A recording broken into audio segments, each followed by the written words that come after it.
All right, I'm going to do the best I can to walk you through this in a timely manner. I tend to ramble and I say a lot, but I'll do the best I can.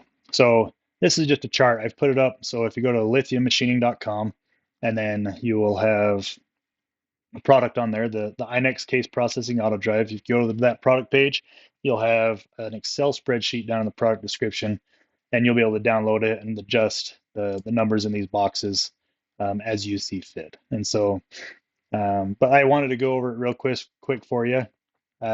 Just a couple quick things. So I have been getting a lot of demand and a lot of people wanting me to come out with the chamber check die and the crack check die specifically for other auto drives, not just the iNex.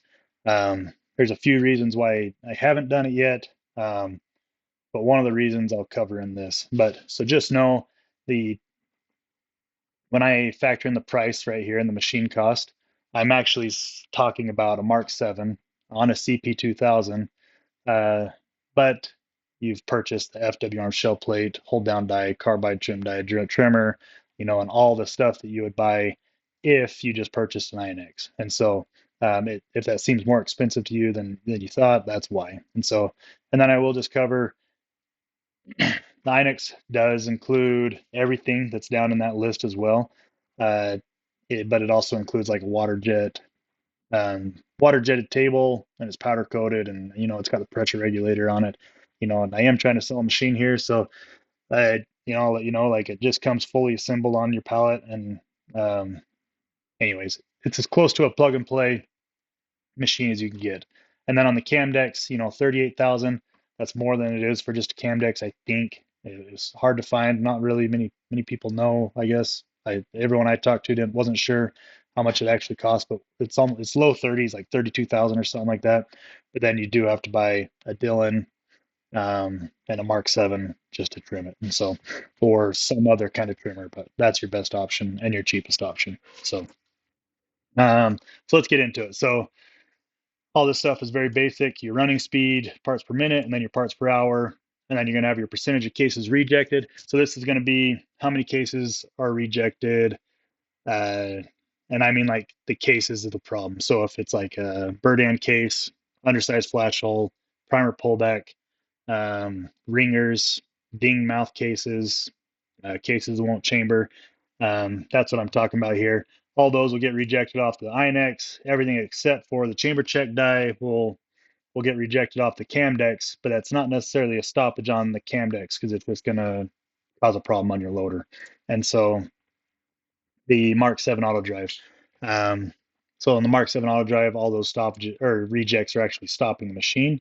And so you need to enter in the amount of time it takes to clear a reject in seconds. So that's 20 seconds right there. And that'll give you your total time stopped from rejects per hour. And then you have your fault stoppage time per hour. This is going to be like your case feeder. So case feed jam, or you ran out of cases because you weren't paying attention or you're busy. Cases that were misfed, things like that are maybe a broken decapping pin, all sorts of something need to clean out a die or a plunger or something like that. That's all factored in here. And then we're averaging out based off for it's not every hour you're going to stop for 10 minutes. It's that on average, you're going to stop for 10 minutes per hour. And you can change that number to match your production. And then that'll give your total time stop per hour. And then you've already covered machine cost. This will be your running speed. It's just same up here. And then your uptime. This is what we're trying to maximize. Because in my opinion, and I'll cover why later, this is the only thing that really matters is how much time that machine is running rather than someone tending to it. And so anyways, based on your uptime is just a calculation based off of this up here, and then your actual output is going to be based off your uptime. So, and that's your actual output on an 8-hour shift, and then this is your profit per round. So you'll change this to whatever matches your selling price and your costs, and then that'll give you your hourly earnings and your daily earnings. Over here, just real quick, so this is your payment. So this is a payment based off of 9.6% interest off the machine cost and over a 5-year period. And then this will be your ROI. So your ROI in hours for your payment basically is going to be how many hours you need to run at the given output up here in order to make your monthly payment. And so pretty simple, straightforward. You can change these numbers however you need to see fit. I will just say, so I use Geneva Capital. I've used them. I purchased CNC equipment with them. I have also uh, sold machines and referred them to customers who have bought Inexes using Geneva Capital as well. They're very good. They're fair. The approval process is quick. Not everyone has been approved, and so it's not just a, it's not um, it's not going to be a high interest rate. Uh, Everybody gets approved and everybody gets raped kind of ordeal. It's a legit company and they do a really good job. And so, anyways, but I wanted to talk about a couple things. So first off is that payment. One thing that I just see a lot of companies do, and I've done it too, more than I should have in my life on machine. So when you decide to buy a machine, how should you do it? Should you make a payment? We all listen to Dave Ramsey. Obviously, the guy is very smart, and obviously, we all get in trouble with debt, and that's always a fear.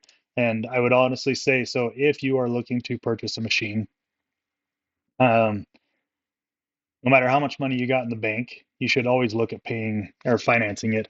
And I don't mean that you should just finance it. I'm saying you should look at financing it because the main thing is you just don't want to steal from your operating capital. It makes no sense to purchase a machine to increase output, but then stealing from the capital that's going to pay for the raw material that feeds that output. So you're just kicking yourself in the nuts really hard. And so make sure you are considering financing if you feel like you need to purchase a machine. Um, and okay, yeah, and I think we've covered that. So the next thing that I want to talk about is uh, so this ROI. So we're the main reason, like I said, I built a spreadsheet was to compare against the Mark 7 auto drive. I wanted to see, is it really worth, 16,000, almost $17,000 for an iNex, even though it's just a Dillon frame. And now the Dillon frame, that's a fair point. I've got my reasons for it. Uh, and one of the reasons is just avoiding the sole sourcing like Camdex. So if we think of like COVID, right? So we all just went through COVID. Parts were hard to get. Ammunition was in very, very, very high demand, and there was a lot of money to be made. However, if you couldn't get parts, then you couldn't get, then your machines weren't running and you couldn't make money. And so the issue with having a Camdex is there's not anybody who really buys or makes Camdex parts and sells them. So aftermarket Camdex parts, not very many, anyways. I think there's a couple, but I don't even know who they are to be honest.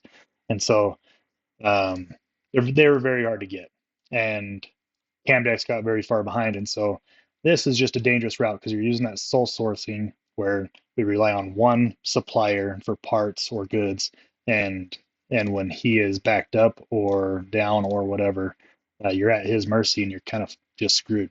The Mark 7 and the iNex using the Dillon platform, there's so many aftermarket parts for everything. We just didn't really deal with that on the same level uh, as you would have if you were on like the bigger machines. So like if you were on Alpha or you were on Camdex or Amaload, you dealt with that heavily. And so, but back onto the main point. So this ROI, so the Mark 7 actually shows a better ROI, at least on a monthly, on a payment basis. And so I just want to make 2 points on that. So first point is the payment won't always be there. So this $166 payment won't always be there. It'll eventually end, right? So your payment will end, and then it's just going to matter how much you're making per hour or per day. And so take that into consideration. The other thing that I want to mention is this right here. So it really, like I said, who cares um, what the output as much is, as long as, or the output matters. It definitely matters 100%, but it doesn't matter near as much as this number right here. How much time are we actually spending clearing these rejects? Because that's what you're actually paying for, is either an employee or your own time. Either way, you're paying for it. Um, there's always an opportunity cost involved as well. It's what that employee could be doing if he wasn't sitting there manually clearing out rejects. And so that's something to heavily take into consideration.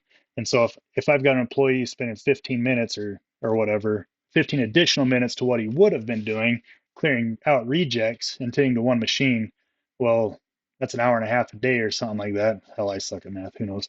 Hour and a half a day that he could be doing something else. And I mentioned in a lot of my videos, whenever I'm running INX case processors or loaders or whatever, when machines are running behind me, I'm always doing something else, and that's either packaging ammo or programming a lathe or building a stupid spreadsheet to try to prove a point or something like that, something that adds value. At least I hope uh, building the spreadsheet adds value. And um, so that's the 2 points I wanted to make on that.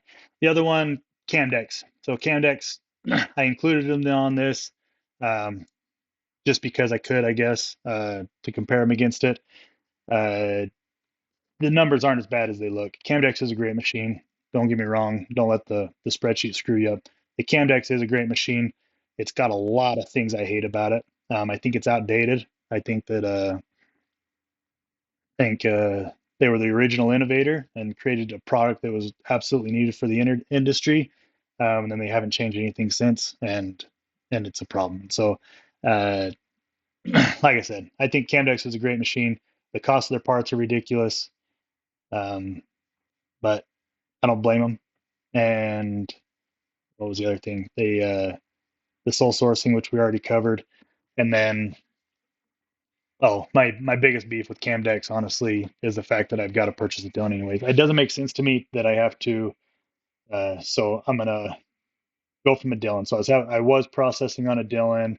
Now I decided to go to Camdex because everyone in the industry who's a professional and has a big company, they all tell me I have to go to a Camdex. And so I did make the switch to go to a Camdex, and then you say, oh well, actually, you still got to keep that Dillon because you still got to trim on it.